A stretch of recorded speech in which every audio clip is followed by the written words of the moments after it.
Hello friends, welcome back to my channel. আজকে আমরা এই ভিডিওর মাধ্যমে দেখে নেব সারা ভারতে চালু হলো সিএএ মোবাইল অ্যাপ।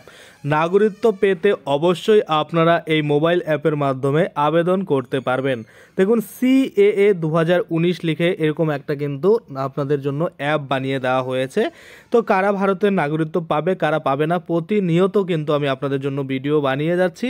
এই সিএতে আবেদন করতে কি কি ডকুমেন্ট লাগবে, কারা আবেদন করতে পারবে, সমস্ত কিছুই কিন্তু পরপর আমাদের ভিডিও আসছে। অবশ্যই আপনারা সেই ভিডিওগুলো দেখে হয়তো সমস্ত কিছুই জেনে গেছেন। এখন আমি আপনাদের দেখাবো যে ওয়েবসাইটের মাধ্যমে তো আপনারা আবেদন করা এর আগে দেখেছেনই। আজকে আমরা দেখব মোবাইল ফোনের মাধ্যমে বা এই যে মোবাইল অ্যাপ রেডি করা হলো সেটা আপনারা থেকে কিভাবে কিন্তু আপনাদের যে আবেদন সেটা সম্পূর্ণ করতে পারেন বা কিভাবে রেজিস্ট্রেশন করবেন সেটাই কিন্তু আজকে আমরা এই ভিডিওতে দেখে নেব। তো চলুন বেশি দেরি না করে ভিডিওটা শুরু করা যাক। ভিডিওটা শুরু করার প্রথমে আপনাদের যে কাজটা করতে হবে, এই যে দেখুন এখানে একটা লাইক বাটন রয়েছে, এখানে ক্লিক করে ভিডিওটাকে লাইক করতে হবে। আর সাথে দেখুন এখানে সাবস্ক্রাইব বাটন রয়েছে, এখানে ক্লিক করার পরে নোটিফিকেশন বেল আইকনটা আসবে, এখানে ক্লিক করে আপনারা অল নোটিফিকেশন বেল আইকন যেটা রয়েছে সেটাকে অন করে দিবেন। তাতে করে কি হবে, যখনই আমি কোনো নতুন ভিডিও আপলোড করবো সেটা নোটিফিকেশন আপনার কাছে পৌঁছে যাবে। আর যারা আগে থেকে সাবস্ক্রাইব করে রেখেছেন তাদেরকে অসংখ্য ধন্যবাদ। আপনাদের প্রথমে যে কাজটা করতে হবে, আপনাদের মোবাইলের যে প্লে স্টোর রয়েছে সেই প্লে স্টোরে চলে আসবেন এবং এখানে সার্চ করবেন সিএএ 2019। তো আমার এখানে নেট কানেকশন বন্ধ রয়েছে, যার জন্য কিন্তু এখানে দেখাচ্ছে না। আমি আপনাদের সোজা কিন্তু ওই অ্যাপটা দেখিয়ে দিচ্ছি। আপনারা দেখতে পাচ্ছেন এই যে দেখুন এই অ্যাপ 2019 সিএএ 2019-এর যে অ্যাপ লঞ্চ করা হয়েছে, অর্থাৎ সিএএ আবেদন করার জন্য এটা আপনারা ডাউনলোড করে নেবেন। ডাউনলোড করে নেওয়ার পরে কেমন আসবে আমি আপনাদের দেখিয়ে দিই। আপনারা দেখতে পাচ্ছেন এই জায়গাটায় কিন্তু পরিষ্কারভাবে লেখা রয়েছে যে নাগরিকত্ব পাওয়ার জন্য আপনারা এই মোবাইল ফোন বা মোবাইল ফোনের যে অ্যাপ লঞ্চ করা হয়েছে এটার মাধ্যমে কিন্তু আবেদন করতে পারবেন। তাছাড়া ওয়েবসাইট তো অ্যাভেলেবেল রয়েছে। যদি আপনারা ওয়েবসাইটে চলে যান, সেই ওয়েবসাইটে যে সিএ এর জন্য আবেদন সেটা চলছে এবং এই যে সিএ রয়েছে এটার যে অ্যাপ সেটার লিঙ্কও কিন্তু ওই ওয়েবসাইটে দেওয়া রয়েছে। ওখান থেকেও আপনারা চাইলে ডাউনলোড করে নিতে হবে। তো প্রথমে আপনাদের কি করতে হবে সেটা আমি আপনাদের দেখিয়ে দিই। দেখুন, প্রথমেই আপনাদের এখানে কিন্তু সাইন ইন করতে হবে বা সাইন আপ করতে হবে। প্রথমে সাইন আপ করার জন্য আপনাকে আপনার মোবাইল নাম্বার আর ইমেল আইডি ইউজ করতে হবে, যেটাতে কিন্তু ওটিপি আসবে। দেখুন, ওটিপি ভেরিফিকেশন করার পরে আপনার একটা অ্যাকাউন্ট ক্রিয়েট হয়ে যাবে এবং তারপরে কিন্তু এখানে আপনি লগ ইন করতে পারবেন। লগ ইন করার জন্য আবার সেম প্রসেস, আপনাকে আপনার মোবাইল নাম্বার না হলে এই যে ইমেল আইডিটা যেটা দিয়ে আপনি রেজিস্টার করেছেন সেটা দেওয়ার পরে ওটিপি সেন্ড করতে হবে। ওটিপি আসার পরে আপনারা এখানে কন্টিনিউর উপরে ক্লিক করলেই কিন্তু আপনাদের এখানে যে অ্যাপ্লিকেশন সেটা কিন্তু কন্টিনিউ হতে শুরু করবে। তো দেখুন, এবার আমরা দেখতে পাচ্ছি এখানে লগ ইন করলাম আমি একটা প্রোফাইল, আপনারা দেখতে পাচ্ছেন profile of log in account. তো এখানে যে ব্যক্তির লগ ইন করেছে সেই ব্যক্তিটার নাম আমি আপনাদের সামনে হাইড করেছি, আর এখানে ইমেল আইডি যেটা ওটা দেখতে পাচ্ছেন, আর যে মোবাইল নাম্বার সেটা কিন্তু এখানে লেখা রয়েছে। এবার যদি আমরা দেখি এই জায়গাটাতে নিচে কিন্তু রেড কালারে লেখা রয়েছে যে click here to initiate A fresh application, অর্থাৎ একটা ফ্রেশ অ্যাপ্লিকেশন করার জন্য আপনাকে এখানে ক্লিক করতে হবে। আর নিচে দেখুন লেখা রয়েছে list of application submitted or initiated, অর্থাৎ যেগুলো অ্যাপ্লিকেশন অলরেডি সাবমিট করা হয়েছে বা ইনিশিয়েট করে দেওয়া হয়েছে সেগুলোর লিস্ট কিন্তু এখানে থাকবে।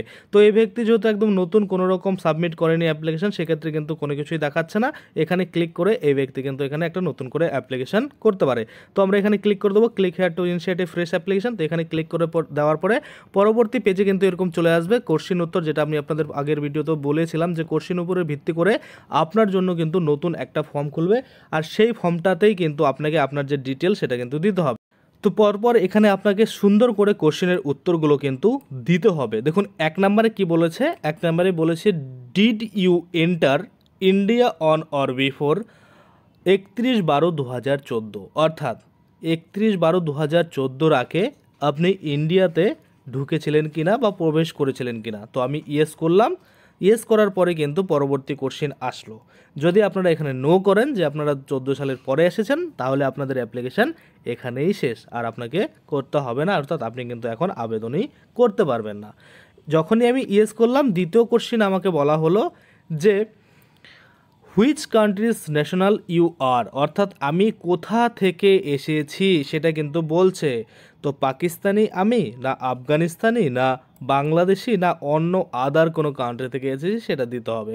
তো এখানে আপনারা যেখান থেকে এসেছেন সেটা দিয়ে দেবেন। তো আমি ধরলাম যে আমি বাংলাদেশ থেকে এসেছি, সেক্ষেত্রে আমি বাংলাদেশ সিলেক্ট করে দিলাম। তারপরে তৃতীয় কোশ্চেন চলে আসলো যে এখানে পরিষ্কার বলা হয়েছে যে do you belong to any one of the following community of Pakistan, Afghanistan আর বাংলাদেশ, অর্থাৎ বলছে আপনি যেখান থেকেই আসুন না কেন আপনি কি এই যে কমিউনিটিগুলো বলা হয়েছে এটার মধ্যে পড়েন, এখানে কোনটার মধ্যে পড়েন সেটাকে সিলেক্ট করতে হবে। তো এখানে আমি হিন্দু, সেক্ষেত্রে আমি হিন্দুতে সিলেক্ট রাখলাম। আপনি যদি শিখ হয়ে থাকেন এটাতে সিলেক্ট করবেন, জৈন হয়ে থাকলে এটাতে, বুদ্ধিস্ট হয়ে থাকলে এটাতে, এবং পার্সি হয়ে থাকলে এটাতে, এবং খ্রিস্টান যদি হয়ে থাকেন সেটা কিন্তু নিচে থাকবে, সেটাতেও কিন্তু আপনারা দিতে পারেন। তো এখানে আমি হিন্দুতে দিয়ে দিলাম। তারপরে কিন্তু পরবর্তী কোশ্চেন চলে আসবে। দেখুন 4 নম্বরে কি কোশ্চেন করা হয়েছে যে do you have valid passport and valid Indian visa. এখানে বলা হচ্ছে যে আপনার কাছে কি পাসপোর্ট রয়েছে এবং আপনি যে ইন্ডিয়াতে ছিলেন বা ইন্ডিয়াতে এসেছিলেন সেটার জন্য কি ভ্যালিড ভিসা রয়েছে। যদি থাকে তাহলে ইয়েস করবেন, যদি না থাকে তাহলে নো করবেন। কারণ এগুলো যদি আপনার কাছে থাকে সেক্ষেত্রে কিন্তু আপনি নাগরিকত্ব পাবেন কি না ইয়েস করলে এখানে কিন্তু দেখিয়ে দিবে যে আপনি পাবেন কি পাবেন না।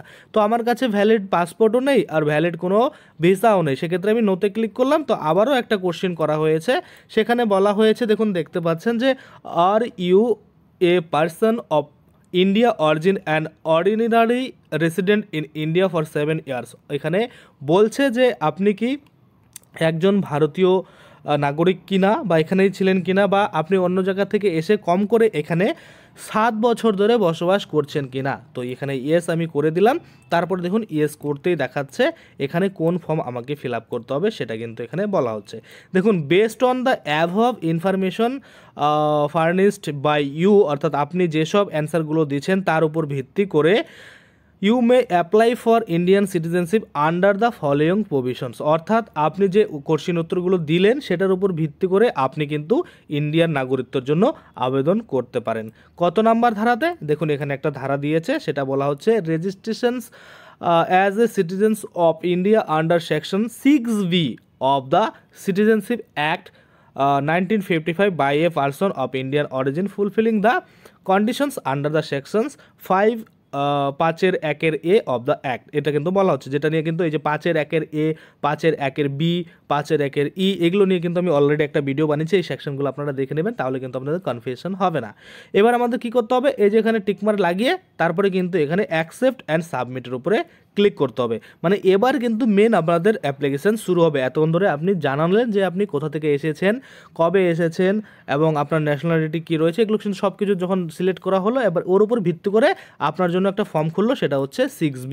এবার আমি যদি অন্য কোশ্চেনের মানে অন্যান্য উত্তর দিতাম, ইয়েসের জায়গায় নো দিতাম, সেক্ষেত্রে আমার 6B না খুলে অন্য ধারার মাধ্যমেও কিন্তু এখানে আমার ফর্মটা খুলতে পারতো, বা যার ফর্ম যেটা খুলবে সেটাই কিন্তু ফিল আপ করতে হবে, সবার কিন্তু 6B খুলবে না। তো আমার যে কোশ্চেনগুলো করা হয়েছিল সেই কোশ্চেনের উত্তরের ভিত্তিতে কিন্তু আমার জন্য 6B ফর্ম খুলেছে, আর সেটাই কিন্তু এখানে আমি ফিল আপ করতে যাচ্ছি। তো এবার আমরা অ্যাকসেপ্ট অ্যান্ড সাবমিটের উপরে ক্লিক করে দেবো। যখনই অ্যাকসেপ্ট অ্যান্ড সাবমিটের উপরে ক্লিক করে দেবো, এখানে কিন্তু দেখুন application for registration as a citizens of India under section V of the citizenship act 1955 by a person of Indian origin fulfilling the condition under the section 51A of the act. অর্থাৎ এই অ্যাক্টের মাধ্যমে আপনি কিন্তু এই Indian যে নাগরিকত্ব পাওয়ার জন্য আবেদন সেটা করতে পারবেন, সেটার জন্য ফর্ম কিন্তু রয়েছে 6B, সেটাই আপনাকে এখানে আবেদন করতে বলা হচ্ছে। দেখুন ইন্ডিকেট ম্যান্ডেটরি, অর্থাৎ আপনার যে স্টার লেখাগুলো থাকবে, যে লেখাগুলোর কোণার মধ্যে উপরে, তো সেগুলোর মানে হচ্ছে ম্যান্ডেটরি, আপনাকে কিন্তু ফিল আপ করতেই হবে। যেমন দেখুন অ্যাপ্লিক্যান্ট ডিটেলস, এটা একদম ম্যান্ডেটরি রয়েছে, এখানে দিতেই হবে এসের অ্যাপ্লিক্যান্ট ডিটেলস। আর অ্যাড্রেস যেটা রয়েছে সেটাও কিন্তু ম্যান্ডেটরি রয়েছে, দিতেই হবে। আর ফ্যামিলি ডিটেলস যদি আপনারা না দেন তাও হয়ে যাবে। এখানে যদি আপনার ক্রিমিনাল কোনো কিছু থেকে থাকে, কেস কাচালি, সেটা যদি দেন তাও হবে, না দিলেও হয়ে যাবে। আর এখানে কিন্তু প্রিভিউ অ্যান্ড সাবমিট, এটা কিন্তু ম্যান্ডেটরি রয়েছে, এটা করতেই হবে। এবং ডকুমেন্ট কিন্তু আপনাদের আপলোড করতেই হবে। দেখুন ডকুমেন্ট আপলোডিং এখানে কিন্তু আপনাকে করতেই হবে, এবং অনলাইন যে পেমেন্ট চাওয়া হয়েছে সেই পেমেন্টটাও কিন্তু আপনাকে দিতেই হবে। তো আপনারা যখন ফর্ম ফিল আপ করবেন শেষে কিন্তু একটা পেমেন্ট করতে হবে, তো এই পেমেন্টটা করলেই আপনার অ্যাপ্লিকেশন কিন্তু সাকসেসফুল হয়ে যাবে। এবার এতগুলো প্রসেস করতে হবে, তো প্রথম প্রসেস কি চাওয়া হচ্ছে, প্রথম প্রসেস অ্যাপ্লিক্যান্ট ডিটেলস। তো অ্যাপ্লিক্যান্টের ডিটেলস নর্মালি যা ডিটেলস হয় সবগুলো আপনাদের এখানে দিতে হবে। এখানে দেওয়ার পরে কিন্তু আপনাকে ফাদার্স ডিটেলস দিতে হবে। দেখুন তারপরে ফাদার্স ডিটেলস চলে আসবো, তারপরে যদি আমরা নিচের দিকে যাই মাদার্স ডিটেলস চলে আসবে, তারপরে যদি আমরা নিচে যাই মোটামুটি স্পাউস যে রয়েছে, আপনি যদি বিবাহ করে থাকেন সেক্ষেত্রে যে ডিটেলস সেগুলো চলে আসবে। এরকম পরপর ডিটেলস আস্তে আস্তে আপনি কিন্তু এখানে দেখতে পাবেন যে ইওর এমপ্লয়ার ডিটেলস, এখানে কিন্তু আপনাকে দিতে হবে যে আপনি যদি কোনো সার্ভিস করে থাকেন সেটার ডিটেলস, তাহলে নোতে ক্লিক করে নো রাখতে হবে। এবং তারপরে যদি আমরা দেখি এরকম করতে করতে সব ডিটেলস যখন দিয়ে দিলাম, তারপরে লাস্টের দিকে কিন্তু চাওয়া হচ্ছে পাসপোর্ট অবলিক দিয়ে রেসিডেন্টাল ডিটেলস, এখানে কিন্তু আপনাকে দিতে হবে date of entry in India, এটা কিন্তু মোস্ট ইম্পর্ট্যান্ট। অর্থাৎ আপনি কবে ইন্ডিয়াতে প্রবেশ করেছিলেন, আপনার এন্ট্রি এন্ট্রি কবে হয়েছিল ইন্ডিয়াতে সেটাই কিন্তু এখানে ডেটটা দিতে হবে। অনেকেই বলবেন যে আপনারা ভুলে গেছেন, তো একটা এক্সট্রিমেট ডেট যেটা আপনার মনে হতে পারে সেই ডেটটাই কিন্তু এখানে বসিয়ে দিবেন, তাহলেই কিন্তু হয়ে যাবে। তারপরে দেখুন এখানে কি বলছে, কান্ট্রি অফ পাসপোর্ট অর্থাৎ কোন দেশের পাসপোর্ট আপনার কাছে ছিল সেটা লিখতে হবে, পাসপোর্ট নাম্বারটা আপনাকে লিখতে হবে যদি এগুলো অ্যাভেলেবেল থাকে। দেখুন এগুলো কিন্তু স্টার মার্ক নেই, অর্থাৎ ম্যান্ডেটরি নয়, আপনারা চাইলে কিন্তু এগুলোকে স্কিপ করতে পারেন। তারপরে যদি আমরা দেখি এখানে দেখতে পাবো এখানে বলা হয়েছে কিছু 3টা কোশ্চিনও বলা হয়েছে যে I have reside in India continuously for a period of 12 month immediately preceding the date of application, অর্থাৎ এখানে বলছে আপনি লাস্ট 12 মাস ধরে এখানেই রয়েছেন ইন্ডিয়াতে, যার জন্য আপনি যখন এই আবেদনটা করছেন তার আগে 12 মাস কিন্তু আপনি ইন্ডিয়াতে আছেন, এটাই কিন্তু বলছে। তারপরে যে আরও একটা কোশ্চেন সেখানেও বলা হয়েছে এটাই যে আপনি এখানে 8 বছর ধরে কম করে বসবাস করছেন ইন্ডিয়াতে, যে লাস্ট আপনি মানে যে 1 বছর রয়েছেন তার মধ্যে কিন্তু সেই 8 বছর থেকে মানে বলা হচ্ছে যে আপনি যে লাস্ট 12 মাসটা রয়েছেন সেটা কিন্তু লাস্ট 6 বছরের মধ্যে যেন পড়ে, সেটাই কিন্তু বলা হচ্ছে। বা আপনি এখানে ধরে নিন যে আপনি যদি লাস্ট 8 বছর ধরে ইন্ডিয়াতে বসবাস করেন তাহলে কিন্তু এখানে আপনি আবেদন করতে পারবেন, কোনো প্রবলেম হবে না।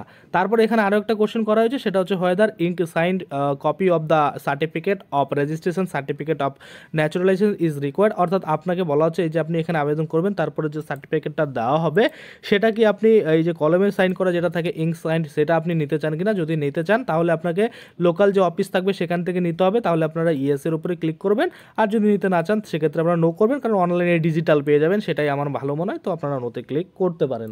তারপরে যেটা করতে হবে সেটা হচ্ছে অ্যাপ্লিক্যান্ট ফটো, অর্থাৎ যার আবেদন করছেন তার কিন্তু এখানে ফটো আপনাদের দিতে হবে। তো এখানে আপনারা দেখতে পাচ্ছেন ফটোর কিন্তু নিয়ম বলা হয়েছে যে ম্যাক্সিমাম সাইজ কিন্তু 50 কেবির মধ্যে হতে হবে এবং জেপিজি ফরম্যাট কিন্তু হতে হবে। দেখুন অ্যাপ্লিক্যান্ট ফটো এখানে আপলোড করতে বলছে, এখানে আপনারা অ্যাপ্লিক্যান্ট ফটো আপলোড করে দিবেন। তারপরে যদি একটু নিচের দিকে চলে আসেন তাহলে কিন্তু দেখতে পাবেন যে এই যে অ্যাপ্লিক্যান্ট যে আবেদন করছে তার কিন্তু এখানে সিগনেচারও চাওয়া হয়েছে, অর্থাৎ আপনারা যার আবেদন করবেন তার কিন্তু সিগনেচারও আপলোড করে দিবেন। এবার কথা হচ্ছে ম্যাক্সিমাম লোক তো সিগনেচার পারবে না, যারা আগের থেকে আছেন পড়াশোনা জানেন না, তো তাদের কিন্তু থাম্ব যেটা রয়েছে লেফট থাম্ব সেটা ইউজ করতে পারেন এবং সাথে কিন্তু এলটিআই দিয়ে আপনারা আপনাদের নামটা কাউকে দিয়ে লিখিয়ে নিতে পারেন। তো এখানে দেখতে পাচ্ছেন ম্যাক্সিমাম সাইজ কিন্তু 50 কেবি, এটা তো বলা হয়েছে জেপিজি ফরম্যাটই বলা হয়েছে, অর্থাৎ একটা ফরম্যাটেই আপনাকে কিন্তু আপলোড করতে হবে। তারপরে আপনারা যে ক্যাপচা কোডটা দেখতে পাবেন এই যে নিচে ক্যাপচা কোড, এই ক্যাপচা কোডটা এখানে দিয়ে দিবেন, দিয়ে দেওয়ার পরে সেভের উপরে ক্লিক করবেন। আপনারা যখনই সেভের উপরে ক্লিক করবেন তখন দেখবেন আপনাদের কিন্তু নেক্সট যে প্রসেস অর্থাৎ অ্যাপ্লিকেন্ট ডিটেল দিয়ে দিলেন, তারপরে এই অ্যাড্রেসের এখানে চলে আসবে। তারপরে আপনাদের এই অ্যাড্রেসটা দিতে হবে, অর্থাৎ আপনারা কোথা থেকে এসেছিলেন, কী অ্যাড্রেস রয়েছে সব এখানে অ্যাড্রেসটা দিয়ে দিলেন। ফ্যামিলি ডিটেলস দিলেন, না দিলেন। তারপরে আপনারা একবার প্রিভিউতে ক্লিক করবেন, দেখবেন যে সব ঠিকঠাক রয়েছে, সাবমিটের উপরে ক্লিক করবেন। তারপরে আপনার যে ডকুমেন্টস রয়েছে সেগুলো ডকুমেন্টস আপলোড করবেন, পেমেন্টটা করে দিবেন, আপনার অ্যাপ্লিকেশন সাকসেসফুল হয়ে যাবে আর আপনাকে একটা অ্যাকনলেজমেন্টও কিন্তু দিয়ে দেবে। এবার কথা হচ্ছে আপনাদের তো ডকুমেন্ট নেই, আপনারা কিভাবে আপলোড করবেন এই যে ফর্মটা, বা সেই ফর্মটাতে কীভাবে আপনারা ডকুমেন্ট আপলোড করবেন। আপনাদের তো ডকুমেন্টই নেই, কোনো বাংলাদেশের কোনো কিছুই নেই, তো সেক্ষেত্রে নতুন একটা আপডেট আসতে চলেছে যেখানে কিন্তু বলা হচ্ছে আপনাদের বাংলাদেশের যে ডকুমেন্ট আপলোড করতে বলা হচ্ছে সেটা কিন্তু অপশনাল হয়ে যাবে, অর্থাৎ এই স্টার মার্কটা কিন্তু উঠে যাবে। তাহলে কিন্তু আপনারা এখানে ডকুমেন্ট ছাড়াই কিন্তু আপলোড করে দিতে পারবেন, শুধুমাত্র আপনাদের ইন্ডিয়ার যে কোনো একটা ডকুমেন্ট কিন্তু দিতেই হবে। এটাই কিন্তু আপডেট আসতে চলেছে, যখনই আপডেট আসবে তখনই আপনারা আবেদন করবেন, এখন আবেদন করতে যাবেন না। আর যাদের ডকুমেন্টস রয়েছে তারা কিন্তু এখন আবেদন করতে পারেন। তো আশা করি আপনারা বুঝতে পারছেন, প্রতিনিয়ত অবশ্যই আপডেট আপনাদের জানাতে থাকবো, যখনই কোনো এরকম আপডেট আসবে এই সিএনএ সবার প্রথমে কিন্তু আমি ভিডিও আপনাদের জন্য বানিয়ে দেবো। তো আজকের জন্য ভিডিওটা এখানেই শেষ করব, আশা করি আপনারা সমস্ত কিছু বুঝতে পেরেছেন। যদি বুঝতে না পারেন অবশ্যই কমেন্টে জানাবেন, আমি কিন্তু তৎক্ষণাৎ আপনাদের সেই কমেন্টের রিপ্লাই দিয়ে দেবো। তো আজকের জন্য ভিডিওটা এখানেই শেষ করব, ধন্যবাদ।